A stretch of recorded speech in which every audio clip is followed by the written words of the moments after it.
दोस्तों टाटा मोटर्स दो हिस्सों में बंटने जा रही है। एक कंपनी ट्रक और बस बनाएगी, दूसरी कार और ईवीज। लेकिन इसका असर आपके शेयर पे क्या पड़ेगा? सबसे पहले आपको समझना पड़ेगा कि टाटा मोटर्स के पास तीन बड़े बिजनेस हैं। सबसे पहला बिजनेस कौन सा है? सबसे पहला बिजनेस है कमर्शियल व्हीकल का, जहां पर कंपनी ट्रक, बस और लोडर वगैरह बनाती है। उसके बाद कंपनी का दूसरा बिजनेस है पैसेंजर व्हीकल बिजनेस, जहां पर कंपनी टाटा नेक्सॉन, पंच, हैरियर ऐसी गाड़ी बनाती है।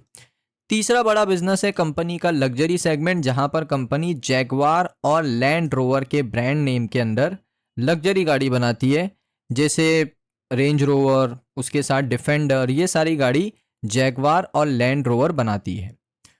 उसके बाद यहां पर मैं आपको बता दूं कि डी मर्जर का मतलब क्या होता है। देखिए, डी मर्जर का मतलब जब एक बड़ी कंपनी अपने बिजनेस को अलग अलग कंपनियों में बांट देती है, उसको डी मर्जर कहते हैं। अब यहां पर दोस्तों डी मर्जर से होगा क्या?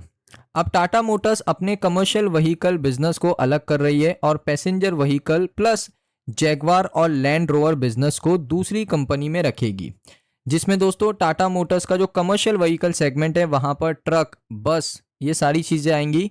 और टाटा मोटर्स का जो पैसेंजर व्हीकल लिमिटेड है वहां पर कार, ईवी और जैगवार और लैंड रोवर आपको देखने को मिलेगा।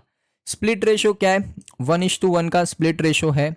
उसके साथ यहाँ पर मैं आपको अब रिकॉर्ड डेट बता देता हूँ, प्लस यहाँ पर मैं आपको इफेक्टिव डेट बताऊंगा और लिस्टिंग कब तक हो सकती है नए शेयर की, उसके ऊपर बात करेंगे। सो यहाँ पर सबसे पहले रिकॉर्ड डेट की अगर मैं बात करूँ तो कंपनी ने अनाउंस किया है 14 अक्टूबर 2025 रिकॉर्ड डेट होगी दोस्तों यहाँ पर टाटा मोटर्स के डी मर्जर के लिए। इफेक्टिव डेट कंपनी ने अनाउंस करी थी 1 अक्टूबर को। 1 अक्टूबर से शुरू हो चुका है पूरा डी मर्जर का प्रोसेस। अब लिस्टिंग कब तक हो सकती है?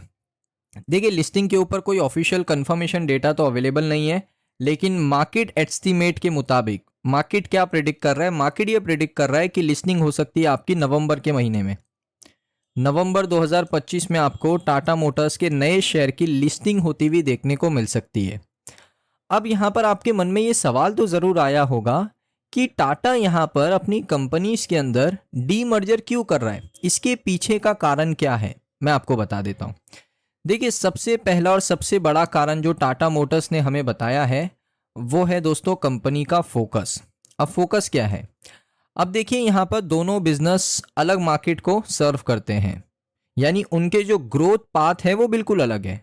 तो डीमर्जर होने से कंपनी अलग अलग दिशा में, जहां पर उनका ग्रोथ पाथ उनको सबसे अच्छा देखने को मिलेगा, वहीं पर काम करेगी। सो पहला यहाँ पर है फोकस। उसके बाद है यहाँ पर वैल्यू अनलॉक। अब वैल्यू अनलॉक क्या है? देखिए, इन्वेस्टर को साफ पता चलेगा कौन से बिजनेस कितना प्रॉफिटेबल है। ये दोस्तों एक सबसे इंपॉर्टेंट चीज है कि इन्वेस्टर को पता चलेगा क्या कमर्शियल व्हीकल ज़्यादा प्रॉफिटेबल है, क्या पैसेंजर व्हीकल ज़्यादा प्रॉफिटेबल है, और एक ऑप्शन होगा, एक चॉइस होगा।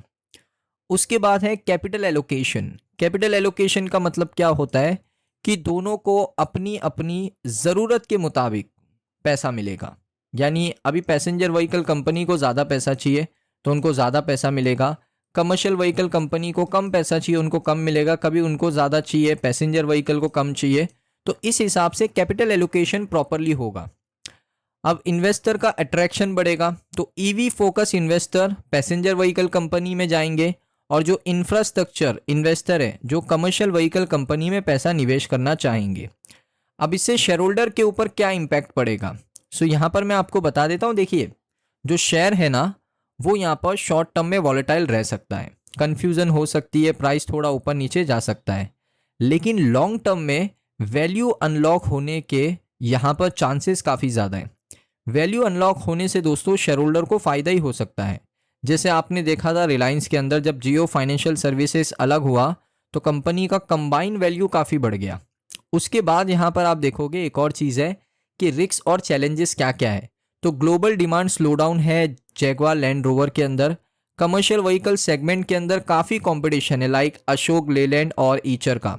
मार्केट सेंटीमेंट अगर कमज़ोर रहते हैं तो लिस्टिंग पर भी प्रेशर पड़ेगा। ये भी चीज़ ज़रूर याद रखिए, अगर मार्केट सेंटीमेंट कमज़ोर रहते हैं तो लिस्टिंग पे भी आपको प्रेशर पड़ता हुआ ज़रूर देखने को मिलेगा।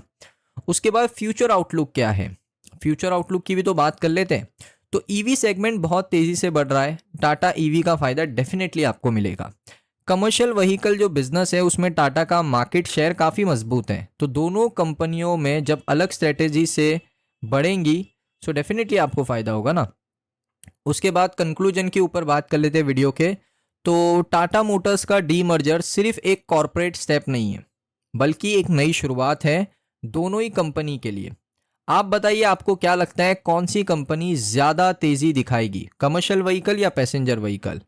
तो दोस्तों इस वीडियो को यहीं पर वाइंड अप करते हैं। अभी तक आपने हमारे channel value investor YouTube channel को सब्सक्राइब नहीं किया है तो सब्सक्राइब कर लो, वीडियो को लाइक करो और मिलते हैं दोस्तों नेक्स्ट वीडियो के अंदर।